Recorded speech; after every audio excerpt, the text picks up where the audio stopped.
200cc conversion na naman tayo mga kabro. Ito, binaba ko na yung makina niya at babaklasin na natin to mga kabro. Ito yung makina na iniwan ni Bossing na tiga Hero na, si Bap. Ayan, so tanggalin na natin yung magneto, stator, cam gear. Tanggalin na rin natin yung clutch side cover mga kabro. Ayun, oh, naninilaw-nilaw. Ito yung mga klase na mahirap tanggalin ang mancha ng langis mga kabro. Ayan, nabaklas na natin kaagad mga kabro. Yan, papakita ko sa inyo mga kabro yung mga papalitan dito sa makina ni Bossing.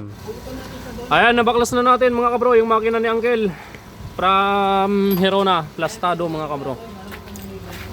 Tamado yung kwan ni Uncle, transmission. Ayan, oh. Tamado itong kanyang primera, tercera, tsaka kwarta. Ayan, oh, makikita nyo yung gear nya. Napaka-kwan na yung gaspang nya sa sidings. Tapos yung counter shaft axle naman niya, may tama na rin dito. Ayan. May gas-gas na rin dito sa counter shaft axle, pati yung pilot bearing papalitan niya. So yung magiging hatol dito, sasabihin ko yung Uncle, transmission na lang palitan natin. Kaysa bumili tayo ng per piraso na original na gear, main shaft, third gear, fourth gear, aabot na siya dito ng kuan mga 15,000. Pero kapag transmission set na sariwa, nasa kuan lang yan mga kabro, around 8,000 to 9,000. Depende sa klase ng parts out na transmission kung sariwa talaga yung walang katama-tama. Okay, yan o. Convert sa 200cc. Clutch damper, napakalakas ng kalog, oh. Oh, ang lakas ng kalog. Papalitan natin ng damper. Papalitan na rin natin ng lining dahil yung kanyang lining sunog na, napakanipis na. Cylinder head, cylinder block din na natin gagamitin. Timing gear papalitan natin. Timing gear set. Cam follower, medyo goods pa naman yung cam follower nya, so hindi na natin papalitan to. Okay, tapos lahat ng oil seal papalitan natin dyan mga kabro. Yung stator ni Uncle parang bago pa, oh. Brand new, original. Original pa, parang kapapalit lang itong stator ng Uncle. Okay. Assemble. Linis time muna tayo mga kabro. Papalitan na rin natin to ng spring kick. Ayan. Okay. Linis time. Alright, so dito mapapalaban tayo sa paglilinis mga kabro. Ayan, oh, makikita nyo naman naninilaw at maitim na yung crankshell na. So dito inumpisan kong tanggalin muna yung mga gasket. At dito sa gasket na to mga kabro, napakatigas. Ito pa lang yung pinaka-stock niya mga kabro. Stock gasket original. Alam nyo naman sa mga mekaniko dyan, mga kapwa kong mekaniko, kapag nagbabaklas kayo nito yung original stock na gasket niya, napakatigas nito mga kabro. Kaya yung iba pinupukpok. Ang problema naman, pinupukpok, nagkakalamat yung lapatan ng gasket. Kaya ako pinagtyagaan ko ng tanggalin gamit ang kutsilyo para hindi ma-damage yung lapatan ng gasket. Okay, tapos na tayo sa kabila. Meron pa tayong mga overall dito. Ayan, iba't ibang lugar. Alright, yan. Maraming salamat mga bossing. Ipagpatuloy natin yung paglilinis natin dito at pagtanggal ng gasket. Ayan, palaban tayo. Wala tayong helper dito mga kabro. Baklas ko, linis ko, assemble ko. Ayan, so mayroon kasi silang mga pinag-helperan yung mga kasama nating iba. So lahat ng mga mekaniko natin okupado. May mga overhaul din sila at may convert din sila mga kabro. Ayan, oh. So natanggal na natin yung mga gasket. Tanggalin na rin natin yung black gasket. Yan, pati yung black gasket stock original. Napakatigas nito mga kabro. Kaya napalaban yung kamay ko dito sa pagtanggal ng gasket. Ngayon naman kuskusin natin yung mga matitigas na lupa dito sa may bandang engine sprocket. Ayan, makikita nyo napakaitim yan mga kabro. Oh, hanggang sa ilalim. So ngayon naman, pag natapos na nating tanggalin yung mga yan, mga lupa-lupa dyan na makakapal, ibras na natin at gamitan natin ng pinagbabawal na technique. Makikita nyo, may ni-spray ako dyan. Tignan nyo yung kabilang crankshell, sa bandang kanan na crankshell. Napakaputi na mga kabro. Oh my God! Wow! Iyon, no?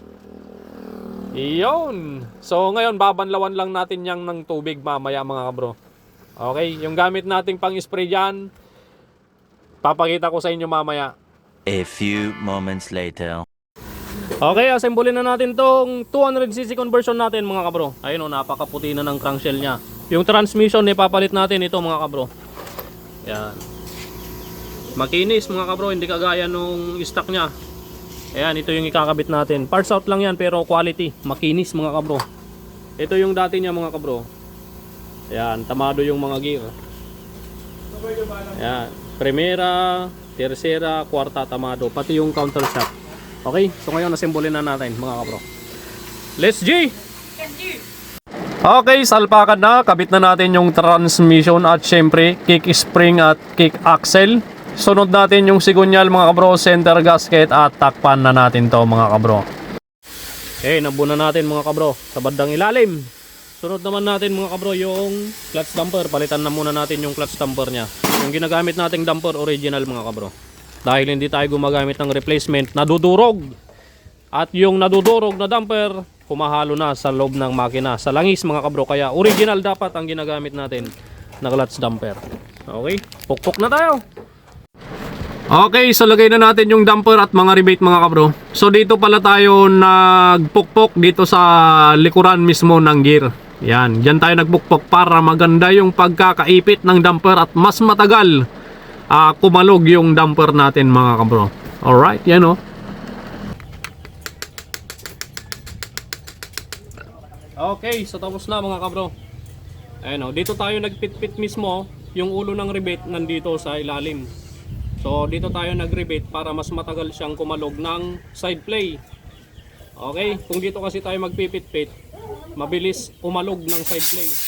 Wala man siyang alog ng paganyan, pero yung side play, meron na kagad kapag mga ilang buwan. Kaya dito tayo nagpipit-pit. Long lasting, proven and tested mga kabro. Let's go! Salpak! Ayan, salpak na natin mga kabro yung panggilid set. Oil pump gear, drive gear at yung clutch housing. Okay, so kada salpak natin ng mga pyesa mga kabro dito is nilalagyan na natin ng langis yung mga gear mga kabro. Sunod natin, palitan yung clutch lining nya. Alright. Yun, salpak na natin. Tapos, pagkatapos natin higpitan yung 4 na tornilyo, lagyan na natin yung mga castle nut, higpitan na natin at rotor oil pump. Pagkatapos, gasket at takpan na natin mga kabro. One eternity later. Sa wakas, tapos na natin may kabit yung makina mga kabro. Yung ginawa nating 200cc. Ayan, so pandarin na natin. Bali bukas na natin patatakbuhin to. Dahil ikakabit pa natin yung kabitan ng kwan dito sa may engine guard. Kabitan ng sidecar. Tapos kakabit din natin yung clutch, cable. So bukas na, pahinga na tayo dahil gabi na oh. In overtime tayo mga kabro. So pandarin muna natin. Iyon oh. The birds. Cut out. Iyon oh. One click oh. One short. One short. Ayan. 200cc mga kabro. Promo natin for only 16,000 pesos only mga kabro. Materialis labor. Siyempre, additional na lang kung ano yung mga dapat pangpalitan sa makina. Iyon oh. Ha. Quality mga kabro. Nice. Okay, so pag-uusapan naman natin kung ano yung mga nai-additional dito ni Uncle, ni Bossing.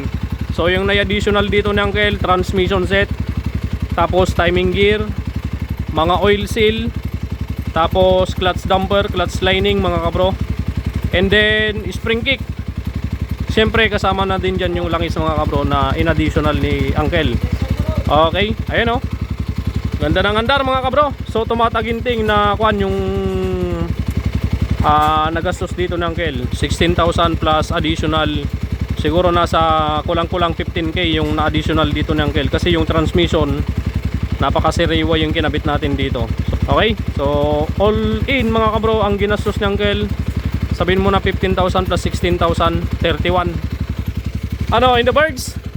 Ayan yung additional mga bro. Kung wala namang gaanong mapapalitan sa makina nyo mga kabro, ayan, konting-konti lang yung may additional nyo. Kagaya nung in-overhaul natin o kinonvert natin na tiga Malasiki Pangasinan, yung additional lang niya nasa 3,000 plus lang mga kabro. So konti lang yung napalitan sa makina niya, kaya ganun lang yung additional niya, 3,000 plus lang. Okay, kung mag-additional kayo ng malaki, yun lang kung tamado yung transmission yun. Nasa sa inyo na rin kung magpapalit kayo ng transmission or hindi. Okay, ayan o, goods na. Bukas na natin to patakbuhin. Ayos! Ganda ng ikot ng magneto, walang gewang mga kabro. Si Bilog lang ang may gewang. Okay, tapos na. Pahinga na tayo mga bro. See you again next video. Buwas.